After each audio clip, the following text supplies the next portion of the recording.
Call the Plan Commission to order, September 24th, 2019. Roll call. Mayor Joe Chilson, Here. Tom Smith, He's excused. Jared Holter, Here. Jan Brock, Knut Temte, Present. Craig Breitsprecher, Present. Stephen Knott. Present. Thank you. Approval of the minutes of the previous meeting. Motion to approve the minutes from the August 27th and August 29th meetings. Second. Motion by Commissioner Breitspecker, seconded by Commissioner Knott, to approve the meeting minutes from August 27th, August 29th. Any discussion? Corrections, additions? Hearing none, all in favor signify by saying aye. Aye. Opposed, nay. Abstentions? So moved. Public input. Anybody wishing to give public input to the Plan Commission, please step to the podium. State your name and address, and you have 3 minutes.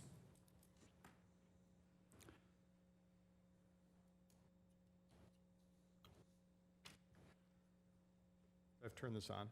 So Oh, is this for either issue right now, or is it? Anything.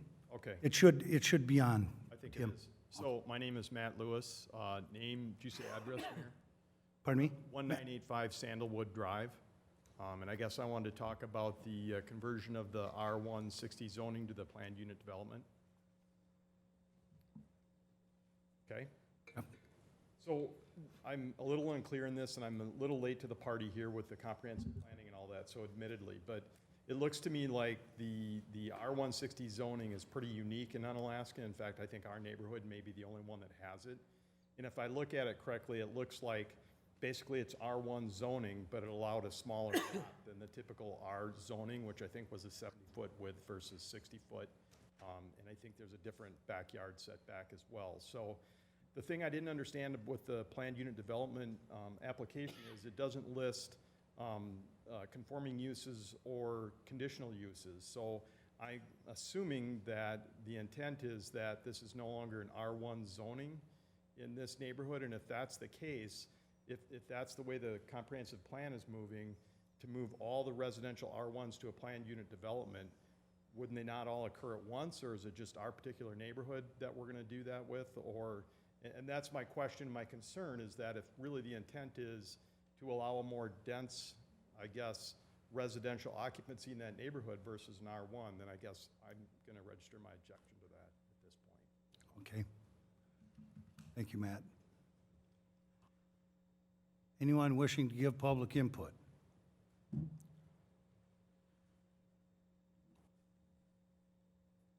Ryan Root, 2011 Sandalwood Drive. I'm just here today, I kind of want to know if there was a little more to this. I don't know all the zoning codes in Unalaska, even though I do work at the County of La Crosse, I don't work in the zoning department. Just if there was something more that's spurring this on, like is there a developer that has come in? Because I thought the timing on this was a little interesting, that we have these car lots that are going in, and then just within days, we get this notice in the mail. I was just curious if there's any more to this, like is there an actual developer that's coming in that is looking at putting things on this property behind our neighborhood here? See, we can't answer you. Okay, This is just public input. When we go through that, okay, we certainly will make sure that we answer that question. okay. That's really all I have then. Thank you. Thank you. Anyone wishing to give public input? Second call, anyone wishing to give public input? Third and final call, anyone wishing to give public input? That portion is now closed. Or public input is now closed. Consideration possible action on the following items. Public hearing on a conditional use permit request filed by Chris McGuire of Quick Trip, Inc., 1626 Oak Street, La Crosse, Wisconsin, 54601, on behalf of KT Real Estate Holdings, LLC, P.O. Box 2107, La Crosse, Wisconsin 54601, to allow construction of a 2,000-foot attached car wash at the property located at 2800 Abbey Road, Onalaska, Wisconsin 54650, tax parcel number 18-6423-0. Who wants to speak? I'll present that. The applicant is requesting a conditional use permit to construct a... Could you Sure. get real close to that mic, please? Sure. Thank you. The applicant is requesting a conditional use permit to construct a 2,000 square foot addition of a car wash facility located at 2800 Abbey Road in Onalaska. The proposed development is currently zoned as B1, which is compatible and consistent with businesses surrounding the development. The applicant states that the Quick Trip location will be well-lit and staffed 24 hours a day, 7 days a week. The washing of vehicles on a parcel in the neighborhood business B1 district is permitted only by a conditional use permit per section 13-5-17E and pursuant to standards set forth in sections 13-8-11. The city has no basis for denial of a conditional use permit, but has found a basis to impose the following conditions. Condition 1, owner-developer shall pay all fees and have all plans reviewed and approved by the city prior to obtaining a building permit. Owner-developer must have all conditions satisfied and improvements installed per approved plans prior to issuance of occupancy permits. Substantial evidence. This condition provides notice to the owner-developer that they are to follow procedure for orderly development in the city of Onalaska in order to promote the health, safety, and welfare of the city. Condition number 2, all conditions run with the land and are binding upon the original developer and all heirs, successors, and assigns so long as the conditional use is being actively used. Substantial evidence. This condition acknowledges and provides public notice of the terms and puts the owner-developer and future owners on notice that they are bound by the conditions and that they can continue to use as long as they follow the conditions and actively use the conditional use. Condition 3, owner-developer shall abide by the city's ordinances, Unified Development Code, and Building Code requirements as amended. Substantial evidence. This condition assures that the owner-developer understands they must follow the city's Unified Development Code and Building Code, which are required to follow in every way, and that as they are receiving the benefit of being allowed to have a use that is not within the standards of the city zoning code, failure to follow city ordinances may result in loss of their conditional use permit. Condition 4, the conditional use permit shall be reviewed every 5 years to ensure continued use. Substantial evidence. This shifts the burden to the owner of the property to provide proof that the use is active and continuing. Ensuring that existing permits are still valid and being properly used ensures compliance with the city's procedures and ordinances and promotes interaction and communication with the city, which furthers orderly development and the health, safety, and welfare of the city. Action requested. As a public hearing will be held, testimony based on substantial evidence from the public should be listened to and considered before deciding on the requested conditional use permit application. Only where no reasonable conditions could exist to allow the conditional use may a conditional use permit be denied. Thank you. Okay, I'll open the public hearing. Those wishing to speak in favor of this conditional use permit, please step forward and address the commission. Second call for those speaking in favor. Third and final call for those speaking in favor. That portion of the public hearing is now closed. Those wishing to speak in opposition. Second call, those wishing to speak in opposition. Third and final call, those wishing to speak in opposition. That portion of the public hearing is closed. The public hearing is closed. What is the wish of the commission? I would make a motion that we grant the conditional use permit requested by Chris McGuire of Quick Trip Incorporated, 1626 Oak Street, La Crosse, Wisconsin, 54601, on behalf of KT Real Estate Holdings, LLC, P.O. Box 2107, La Crosse, Wisconsin, 54601, to allow construction of a 2,000-square-foot attached car wash at the property located at 2800 Abbey Road, Onalaska, Wisconsin, 54650, tax parcel number 18-6423-0, with the 4 conditions recommended by staff. I'll second that. Motion made by Commissioner Reitzbecker, seconded by Commissioner Tempe. Discussion.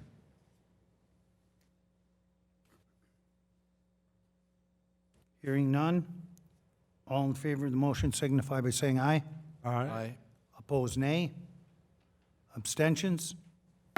So moved. Item 5,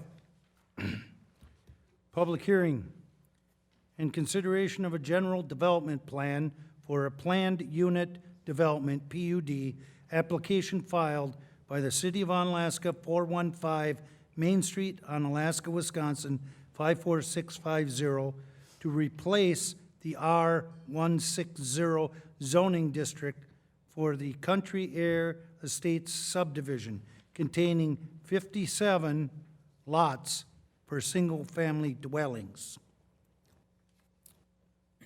Thank you, Mayor. The city is in the process of rewriting the Unified Development Ordinance / zoning ordinance, and as part of this project, the city is reviewing all zoning districts and making any modifications as needed.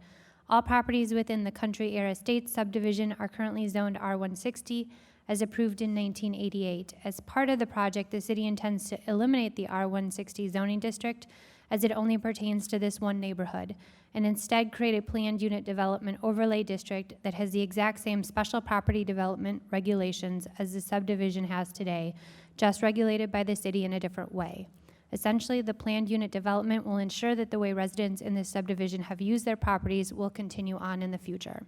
Below are the special property development regulations for parcels within this area, specifically lot width of minimum of 60 feet, area minimum 6,300 square feet, building width is a minimum of 20 feet for principal structure, height a maximum of 35 feet, yards, street setback a minimum of 25 feet, maximum 40 feet, maximum 60 feet on the cul-de-sacs. The street yard may be averaged between 2 abutting property street yard setbacks as determined by the inspection department. Rear setback a minimum of 25 feet, and side a minimum of 6 feet. The city is requesting approval of the general development plan for the plan unit development. If the Plan Commission recommends approval, included are the staff's recommendation of necessary conditions of approval. A public hearing will be held. Testimony of the public should be listened to and considered before deciding on the requested PUD. Thank you. I'll open a public hearing. Those wishing to speak in favor, please step to the podium. State your name and address. Second call, those wishing to speak in favor. Third and final call, those wishing to speak in favor. That portion of the public hearing is closed. Those wishing to speak in opposition. Second call, those wishing to speak in opposition.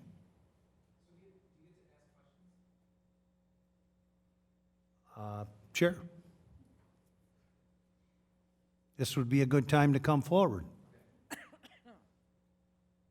So Patrick O'Rourke, 1964, Esther Drive. So most of the folks here were from the neighborhood. We just don't understand. So what's the harm of leaving it in the current R160? Essentially, the city is just looking for uniformity within its zoning districts, and you are just unique in the sense that you exist, and you're the only zoning district that exists with these standards. And so rather than have an R160, we're looking at rezoning you R1, which would be the appropriate zoning district, but then to keep your slightly standards as far as like setbacks and not create non-conforming uses, we're giving you those setbacks in the form of a PUD as opposed to your own zoning district. So was there anything that came up that prompted this? Just the rewriting of the zoning code. Okay. So there isn't any plan development or anything going on, it's strictly, No, we're reviewing all zoning districts across the city. Right, at this time, we're rewriting all the zoning codes. There's Okay, no we're just secret, cleaning there's them no up. secret okay. goings yeah, on well, here. because as soon as this went on, the rumors and things just went rampant with what's going on. I'm So sure. that's why No, there's nothing nefarious going on here. We're just cleaning up all the zoning codes. There will be additional rezonings coming. You are just the cleanest because you're an entire neighborhood. And so we thought we would do this one first because it's all in one neighborhood as opposed to the other ones that will be kind of more speckled throughout the city. You're still zoned residential, I mean, ultimately, it's just cleaning up the codes to where it's, I guess, there's not as much confusion, honestly. It's clearing up to where somebody from the outside looking at it should be able to understand. So is this zone that you're going to, is that, Could you speak into the microphone, so the please? zone that's, you want to change it to, is that used elsewhere now? Yes. Okay. It's one of the most common zoning districts. Sounds good.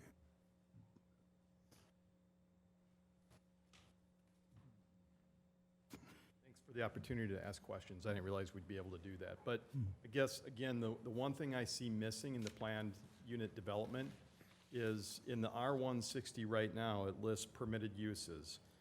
Single-family dwelling, community living arrangements, and family daycare homes. That's not listed with the information in the planned unit development that was provided with the agenda and on the website. So is that different? Is that not different? The uses in every zoning district are being rewritten as part of the zoning code. And so I can tell you what the R1 uses are that exist today, but they would, I mean, they should be relatively similar, but I don't have the answer as to what they're going to look like in 6 months from now. To me, that's the big question is, if this goes to a planned unit development, is basically any occupancy allowed as long as it goes through an approval process? No, it would be any occupancy allowed in the residential zoning district. This is still zone residential, so your uses are going to be limited to single-family uses. Which residential district? Because there's R1. there's R1. R1. Okay, because it doesn't say that anywhere in here. So We're not going to put a smelting plant next to your house. Okay. Well, again, it's R1 and R160 are unique in those permitted They are. uses. And so if R160 is no longer, if those aren't going to be the permitted uses, if there's going to be higher density, I mean, that is what it is, but I guess I'd just like to know that, that's all. Could I again have you just state your name for the Oh, I'm sorry. transcriptionist? That's all. Matt Lewis, 1985 Sandalwood Drive. Thank you. You bet.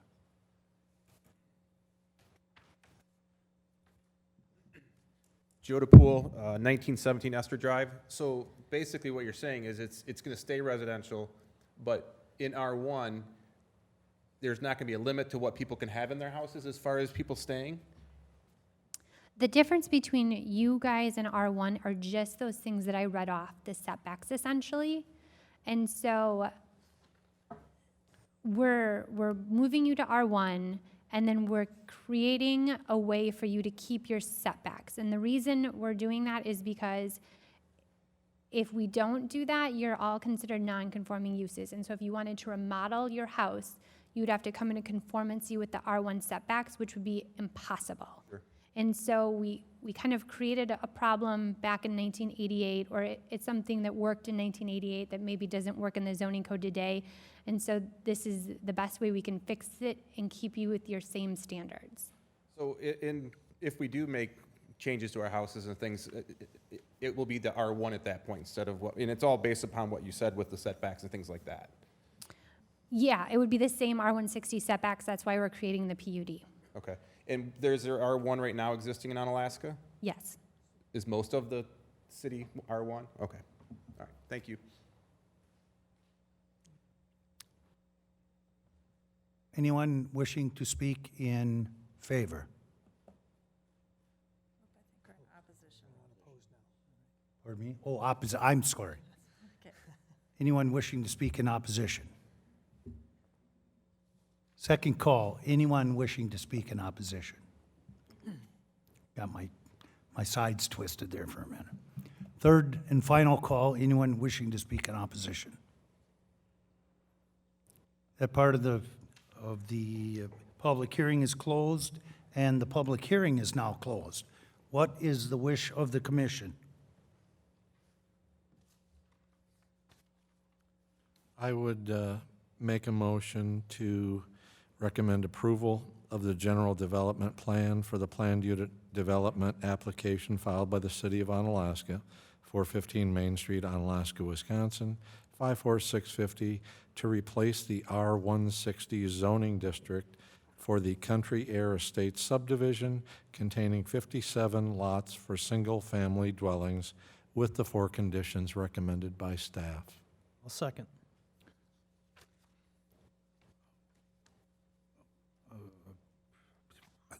Motion made by Commissioner Brightspecker, seconded by Commissioner Knott, to approve the general development plan for the PUD application filed by the City of Onalaska, 415 Main Street, Onalaska, Wisconsin, 54650, to replace the R160 zoning district for the Country Air Estates subdivision containing 57 lots for single-family dwellings.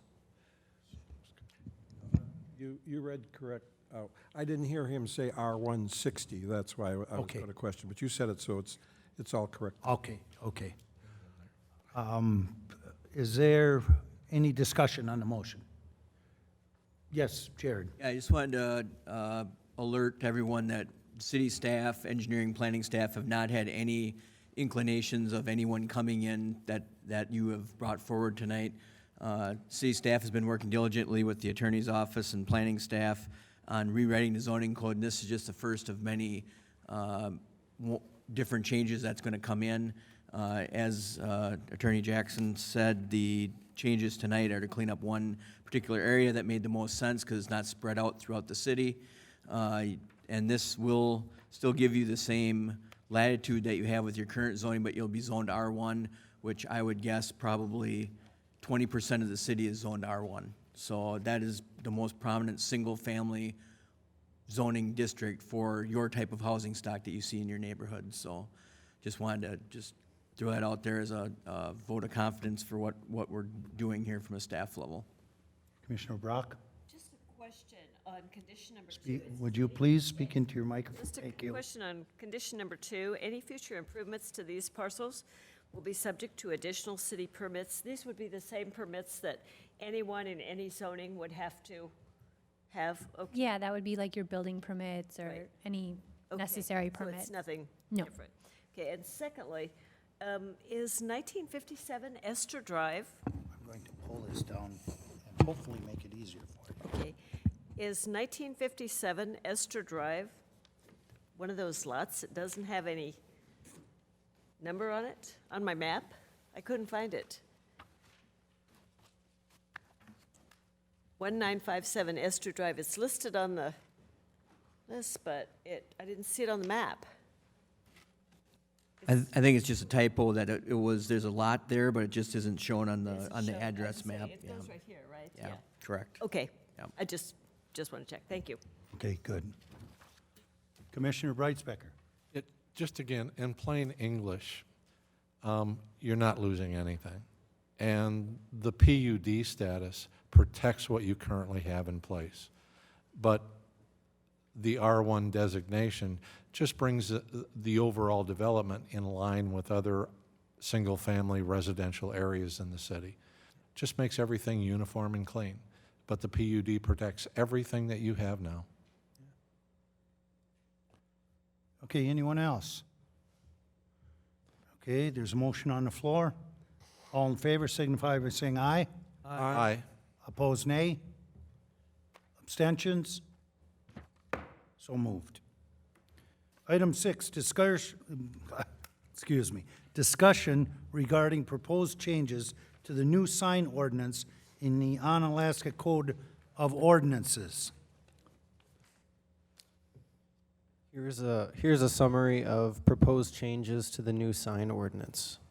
Sign permit, permanent and temporary, applications and insurance requirements provided to the planning department in lieu of or in addition to inspection department.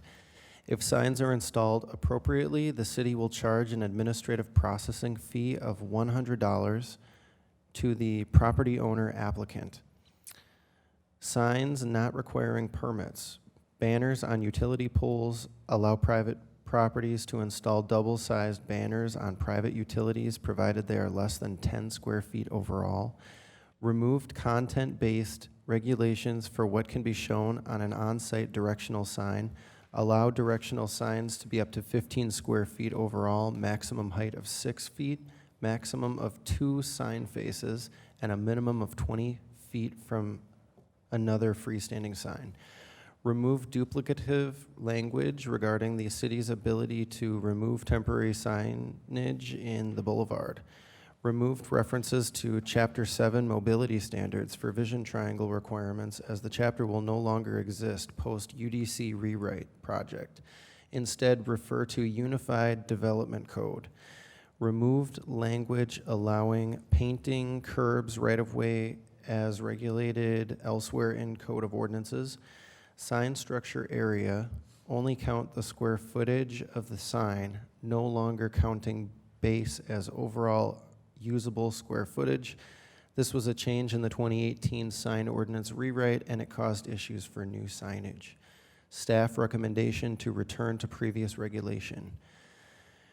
Removed reference for a conditional use permit for static billboards and digital billboards, as the conditions we would have suggested are maintained through required standards for any new billboard moving forward. All setbacks remain unchanged. Removed requirement for a conditional use permit for roof signs. Updated zoning district names to complement new zoning district names in the UDC rewrite project. Added the new districts, removed the proposed removal districts as needed for new zoning ordinance. And last, added a new section, special exceptions, to read as follows. See next agenda item for new procedures associated with special exceptions. And special exceptions to these sign regulations may be granted by the Plan Commission with appeals of a Plan Commission determination made to the Common Council. Thank you. Okay, this is a discussion, so we can kind of be a little loose with the rules, so you can just kind of chime in. I'm going to jump in if I can. I think overall, this is great. It's absolutely phenomenal. The only question I have is under that third bullet where it says signs not requiring permits. And if you go to the sub-bullet point, number 2 under that, where it says remove content-based regulations for what can be shown on an on-site directional sign. All directional signs be up to 15 square feet overall, maximum height 6 feet, maximum of 2 sign faces. I'm suspecting that that should be 2 signs, because 2 faces can be mounted back to back, as opposed to 2 signs designating, for example, an exit and an entrance, which makes more sense if you're using directional signs. Doesn't can all look signs into have that. 2 sides to it? One time is, many times only one side is used, and the other isn't used, so isn't that kind of, I don't know, extra or duplicate or not needed or something? I mean, you know, everything has 2 sides to it. Not necessarily.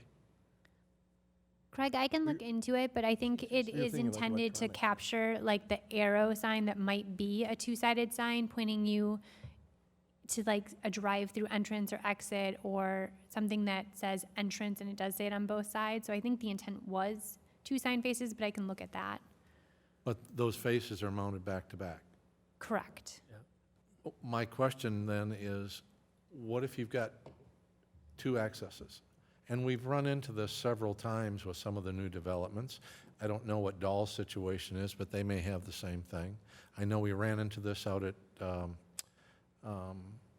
Kenworth, where all of a sudden they could not input and trying to get semis maneuvered around is problematic. If they've got two entrances or two accesses, one may be an exit, one may be an entrance. This doesn't limit the number of signs, it just limits the number of sign faces on one sign. Right.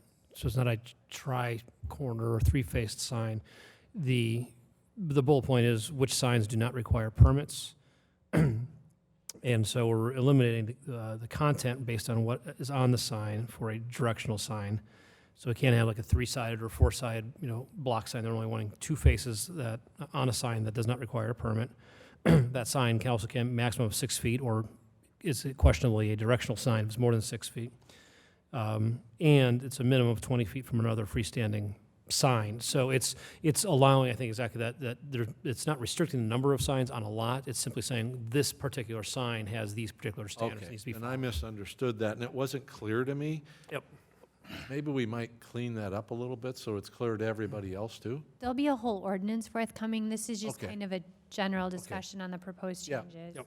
Then I think all the changes are wonderful. I have a question here, and this has to do with building heights and such. Like, you're removing the need for a conditional permit for a roof sign. Does the roof sign then still have to be within the height of the building? There would still be standards for roof signs. We're just eliminating the need for the conditional use permit. Well, what I'm getting at is say you have a 35-foot maximum height. Can you put a sign on top of that? Our new ordinances are going to have permitted uses with standards as opposed to conditional uses. That's the whole, one of the main Yeah. points of doing this. So there'll still be standards to these signs. Okay. I'm a little leery of Yeah, I am roof too. signs, but, Roof signs, like you say. I mean, Diane, you're sitting here. This moves any variances out of the realm of BOZA, which I think is good. It allows a little bit more of a broader cross-section of opinions, and maybe some more latitude that the Plan Commission can bring, whereas we're kind of tied to the 5 criteria for evaluation purposes. Yep. Yes, exactly, yeah. So we don't want that conditional use piece, because by having that in there, it means that they can pretty much just do it. I think overall it really looks pretty good. We do limit the allowable sign height for roofs under the roof sign section, so you can't have a roof sign exceed 15 feet in height above the parapet line or higher than 30 feet above the mean grade of the center line of the street.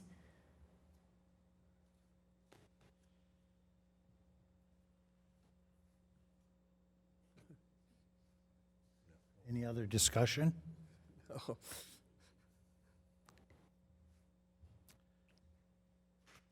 And for action, you're requesting... There is no action. Okay, It's just discussion. I guess I'm done. I think all in all, it looks pretty good. Agreed. Okay.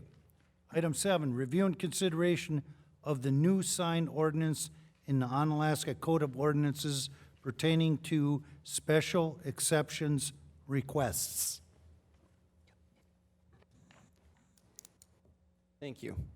As the sign ordinance will no longer be part of the zoning ordinance, Unified Development Code, exceptions, allowances to the ordinance will be reviewed by the Board of Zoning Appeals. Instead, special exceptions to the sign ordinance will be reviewed and may be granted by the Plan Commission, with appeals of Plan Commission determinations made to the Common Council. Attached is a request for special exception application for consideration by the Plan Commission and Common Council that specify what is to be considered for granting special exceptions. The requested action, that Plan Commission consideration of a request for special exception application with a recommendation of approval to the Common Council.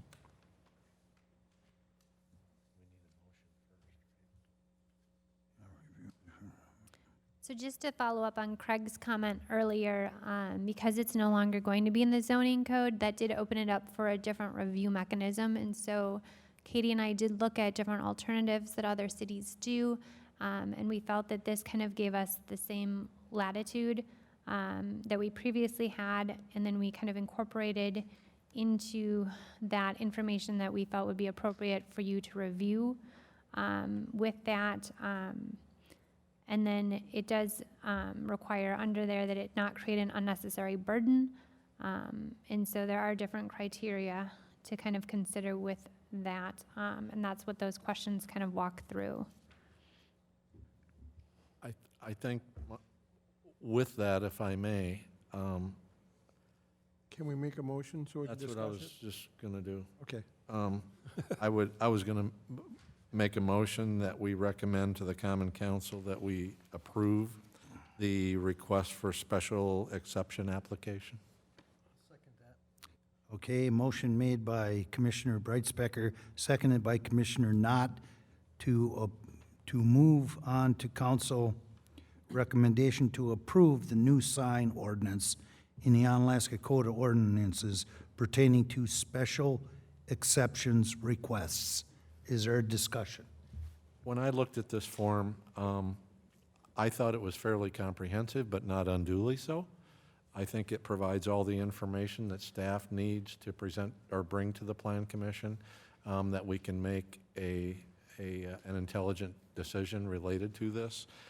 I like it. I really do. And I don't think it's onerous to the applicant either. It's pretty simple, 4 quick questions.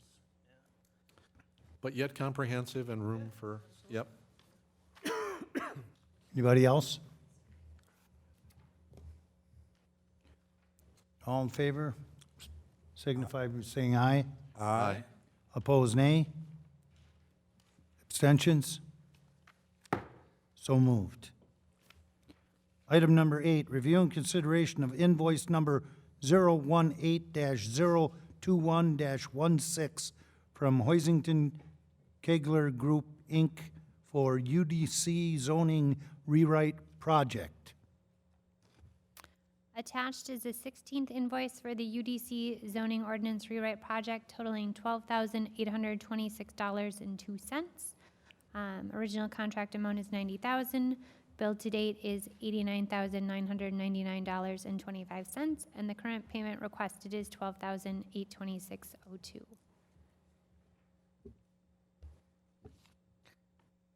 I'll make a motion that we approve invoice number 018-021-16 for Hoisington Kegler Group, Inc., and the sum of $12,826.02. I'll second that. Motion made by Commissioner Knott, seconded by Commissioner Tempe to approve a payment of $12,826.02 to Hoisington Kegler Group, Inc. for UDC zoning ordinance rewrite project. Discussion? Yes. I can't see how we can approve this. I seconded, I know that.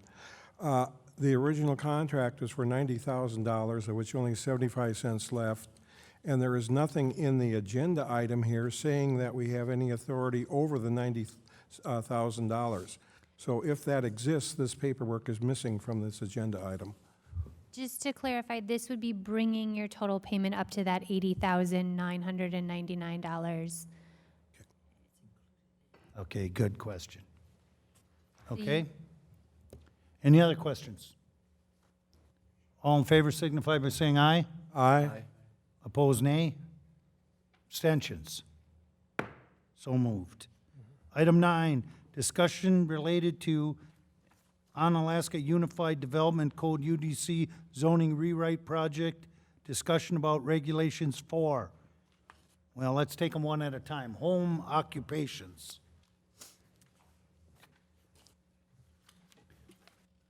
And again, this is more of a discussion, so I don't think we can Okay. dispense with the formalities. Well, I have just one under minor home occupations, number 3. It talks about how it says the home occupation shall not have outside employees, and couple other things, but that's a sentence.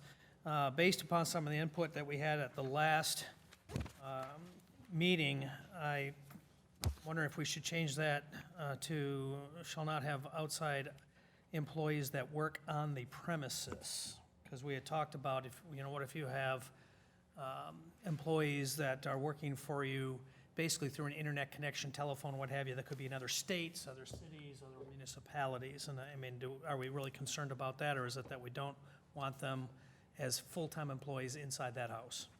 Or even next-door neighbor. Yeah. If you look at the major home occupations, we do refer to them as on-site employees, so we could change that under minor home to say the home occupation shall not have on-site outside employees. The idea of outside means that you're not related, you're not. Yeah, I think one of the things we need to keep in mind as we go through all of these too, and that's a good point, Steve, is these are things that are kind of developing. This is going to be our first go-around with this, and these things can be modified as we go along, should we see that they're really not working as intended. But I think, to your point, I think that's a good point. I think we probably should do that. Okay, Amanda, are you taking these down? Okay, Yep. because this is simply a discussion, so Question on number 1. go ahead. Thank you. It says the home occupation is conducted, now I may be reading this wrong, but I'm just skeptical. The home occupation is conducted entirely within the enclosed portion of the residence and does not exceed 25% of the area of any floor. Does that mean if the home were 3 stories, like a 2-story with a walkout, it could be 25% of every one of the 3 floors? No, one floor. Of the area of any floor? But not total floor, Not cumulative. not cumulative. Not cumulative. Okay, so I was reading that incorrectly. Okay, thanks. Mhm. It's not I can see how you could read it that way. I don't think you'll be the only one who will. So is there a way to clarify that? Maybe clean that up just a little bit? I don't know what it would be, but yeah, because I could see how It's this would be. of any one floor. Yeah. You only get one floor, and no more than one floor can be more than the percentage. State it that way? One floor. Can make that change. Okay, got it. So could be interpreted the other way. One floor. Skip is always a contrarian. That's what we love about you. Too many years of term paper reading, that's all. I know what that's like. Yeah. Okay, is there any other comments about home occupations? There isn't. Let's move to landscaping, screening, fencing, and tree preservation.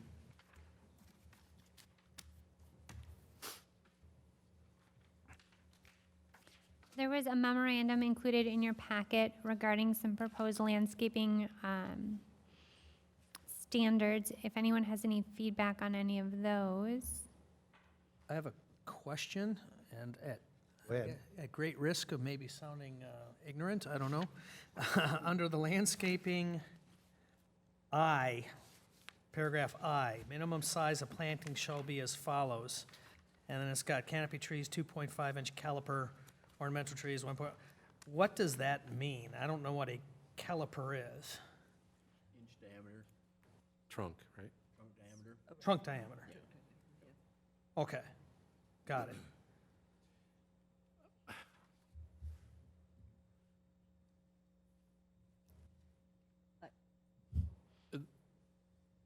Amanda, this is a general rule. Under a specific PUD, for lack of a better term, this can be altered, correct?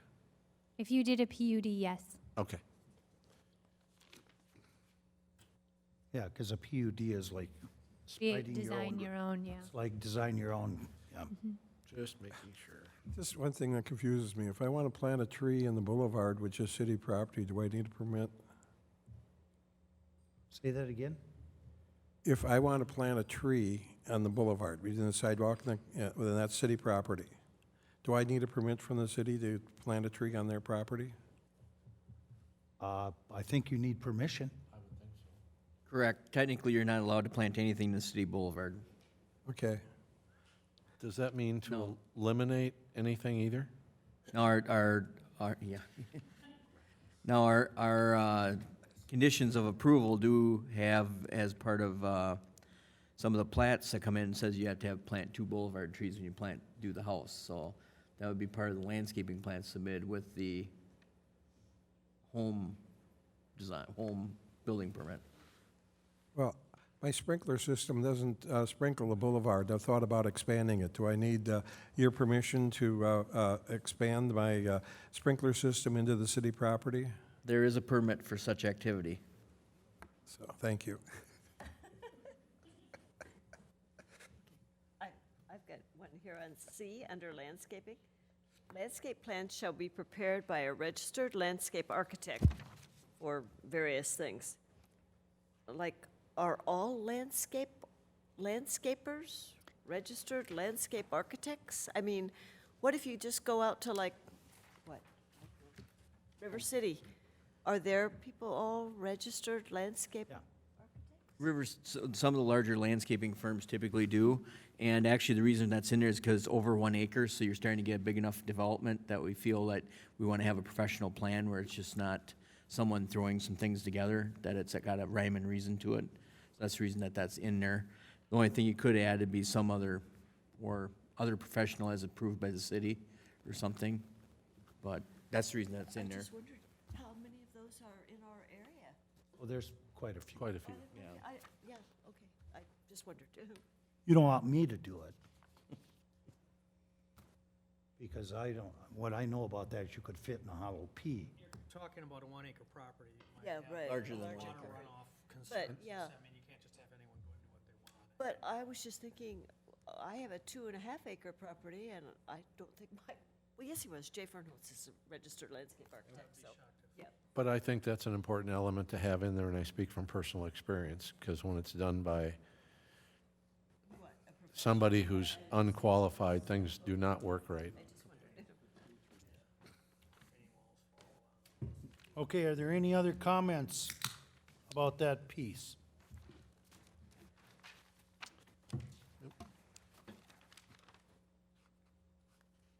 Hearing none, let's move to personal mini storage facilities. Personal/mini storage facilities.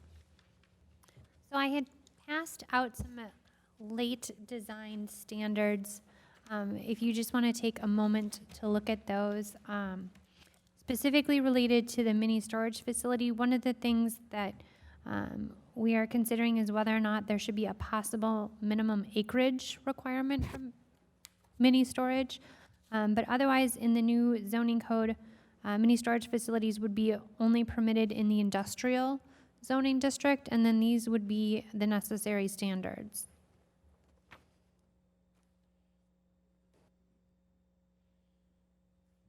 Okay? Does anyone have any feedback on those? What would be the purpose of the minimum acreage?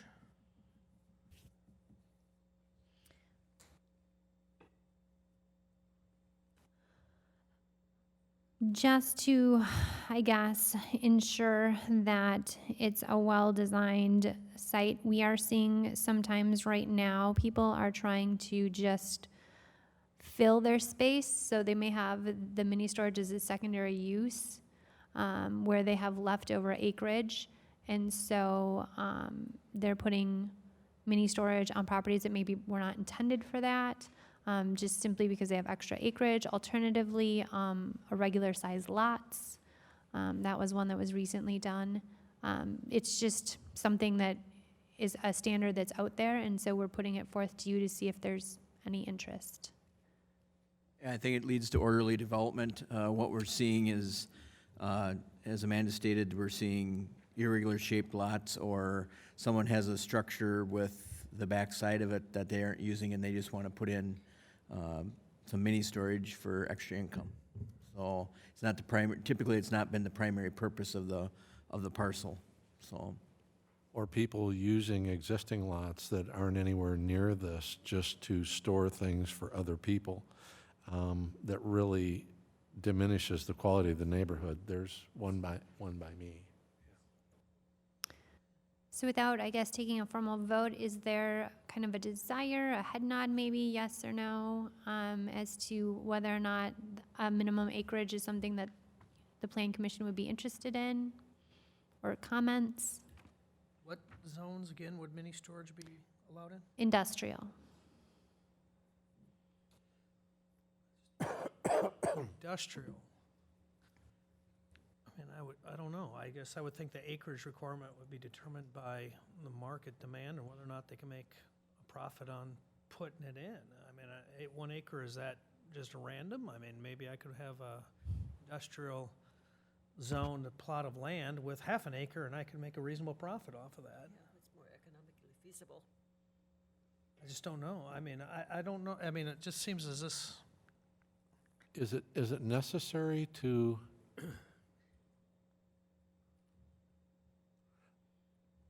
I mean, why wouldn't we include B1 zones? I can't see how he could comply with these with less than an acre. I guess that's my question. I mean, I can almost understand not dumping a storage facility in the middle of a single-family residential area. That makes sense to me because of all the ins and outs and other goings-on. But I think allowing that in any business, commercial, industrial-type zone might leave things open for development purposes. commercial, I don't know. That would be a different, I mean, the industrial zoning would have, you know, the permitted uses in it. This would actually be changing the commercial. I think commercial right now, You how know, we're developing it, that might not be a real good fit. You're right. We've already got it established where Yeah. that's a permitted use in industrial zones. And to do anything different would be to change There'd be ramifications. what currently exists. Yeah. And I guess I'm not anxious to do that either. So I'll withdraw that. So, yeah, so back with the, if it's only an industrial, is there really a need for a 1 acre? I mean, any designs they have, Jared, won't they have to go through the city anyway? Yeah, they'd have to get a site plan permit, so they would have to show that they've got adequate drainage and Access. facilitation of access and traffic and things like that. So they do get reviewed. Yeah. 1 acre again. I'm not sold on that, especially if it's an industrial. Okay, anybody else? Give that. Comments? Jan? I just have a question. B says, shall not be used for dead storage only, and then later it says for the keeping of animals. I'm assuming those are live animals. What is dead storage? It's a morgue. Yeah, no. Is it? I know that. But I didn't understand the term. Is it defined someplace? Dead storage dead is, dead storage is keeping of materials that does not need to be insulated, heated, lit, even dry. It's meant to be stored. Yeah, it's basically storage of, it's not, is it live or is it dead? Question. It is the kind of materials that can be stored there. So technically, dead storage would, you wouldn't want to keep paper records or something in dead storage because it could get too hot or too cold. But that's up to the individual, renter to do so. But dead storage is designed that it's what you store in there. You don't have expectations of it being, maintained a particular temperature or quality. Okay. It's also, we also use dead records, dead storage. It's not meant to be something that's accessed on a regular basis. It's meant to be stored and locked away in general. Okay, any other questions? Comments? Okay, let's move on to parking facilities. Parking facilities, after much discussion, are not going to be a use standard. They're simply going to be parking standards, and those are still being developed, and so I don't have anything for you to review tonight related to parking. Okay. Okay. We done then? We have animal boarding. No, I mean with that one. Oh, yes, yeah, sorry. Okay, animal boarding and daycare facilities, not to be going back and forth. It's not animal daycare, it's just animal boarding. No, this would be animal boarding, shelter, or daycare center facility. Animal daycare, not Animal pet daycare, so doggy daycare, cat daycare, things like that. And so this is a popular use Oh, really? that we have seen in the city and more recently, and it's something that was not previously addressed in our zoning code. And so we do have a couple standards that we've put forth for you to look at tonight related to that, specifically looking at some hours of operation, odor mitigation, and then just distance from residential property lines. So those are set forth on that handout if you want to look at A through F. Comments? I have a question. Is the Cooley Region Humane Society in compliance with all these things? I think that these should be, shall we say, tailored to what they're doing rather than we coming up with something that they would be in non-compliance with. I believe they would be in compliance with all of these. They likely didn't need an odor mitigation plan because that wouldn't have been a requirement when they were created. But essentially, as far as having fencing, confined indoors, they're not, I believe, within those lines of a residential property line. So I believe they would be in compliance, but we could verify that. Is there any thought on this fencing? Mr. City Minister, oops, I'm sorry, Jan, go ahead. Go Just mentioned fencing. I was just wondering, if it's an open weave fence, you know, Can't little hear you, kids love Jan. dogs. Speak into the microphone, I can't hear you. You know, little kids like dogs and cat, can they put their hands in? They might get bitten, or, you know. So under B, are you looking for like more direction with the type of fence? Maybe, I don't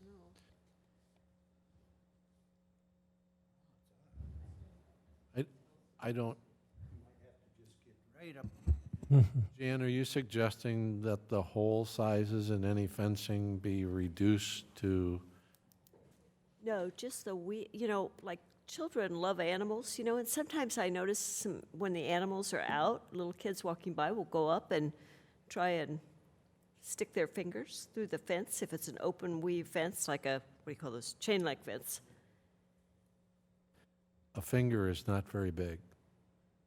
So it could go through about anything. I don't know. I just worry about Yeah. safety concerns for I little th- kids. I think it becomes real difficult for us to police every situation and every individual and every eventuality. I think all we can do is take just standard care. Well, yeah, I realize that. I'm just, And fencing does that. And what's done beyond that, I hate to start getting into too much of that. Yeah, in fact, in my point of view, is we do not have enough personal responsibility in our society. That children sticking their fingers through the fence is a personal responsibility thing that should be taught. Don't do that with your animals you don't know about, you know. This is one of the things you need to teach your kids. Well, they'll So learn we that. can't, what I'm saying is, we can't prevent everything. Right. Otherwise, you're gonna have a draconian society, shall we say. Well, on I guess a broader view on this, the way I'd be looking at it is that these standards are applying to make sure that the animal boarding shelter daycare is not allowing the animals to interfere off property with others, and not necessarily to make sure they're addressing every possibility for people who are trespassing, which is what children coming on the property to stick their fingers through would be doing. They'd be trespassing, so yeah. No, I understand, but yeah. Mr. City Administrator. I guess two-part question. In the zoning code rewrite, are we restricting the zones where animal boarding shelter or daycare center facility can be in? Yeah, there will be specific zones that they can be in. It would be industrial or it would be commercial. What I'm getting at is E and F, where we're talking about where the outdoor designated areas, a minimum 125 feet from a residential property line. You know, property line could be, the home and the property could be 200 feet away, but if the line is 125 feet from the outdoor area, that may not make some sense. May not be an issue, though, if they're only allowed in certain areas that are not residential anyway. I'm thinking of one on South Kenny Cooley, for example. The outdoor area is almost adjacent to the property line, but the residence is 300 feet up. So are you like located a minimum 125 feet from the property line or the structure, whichever is greater? Is that what we're looking at? Is that what you're kind of I'm thinking? just posing that question there. We only have three in the city that we currently would have to worry about, but that would put that one in, potentially in. Could see. Well, and even Pat Me Scratch Me would be the same thing because it's residential up on top of the hill. That property line comes almost all the way down to where Pat Me Scratch Me is.